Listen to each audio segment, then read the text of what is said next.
Η σκληρή αλήθεια πίσω από την πληρωμή. Πληρώθηκε τελικά η βασική ενίσχυση στους αγρότες? Αντί για το 70%, τελικά πληρώθηκε μόλις το 44%. Οι παραγωγοί πήραν 217 εκατομμύρια ευρώ λιγότερα από αυτά που δικαιούνται. Χιλιάδες αγρότες έμειναν εκτός πληρωμής. Η Ελλάδα είναι η μόνη χώρα της Ευρωπαϊκής Ένωσης που δεν κατέβαλε το 70% ως προκαταβολή μέχρι τις 30 Οκτωβρίου του 2025.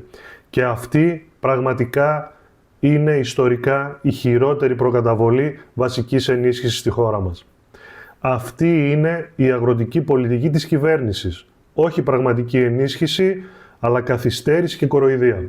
Ας μας απαντήσουν μήπως το πετσόκομμα των ενισχύσεων γίνεται για να καλυφθούν τα πρόστιμα που επέβαλε η Ευρωπαϊκή Επιτροπή για την κακή διαχείριση και τους ελλειπείς ελέγχους του ΟΠΕΚΕΠΕ.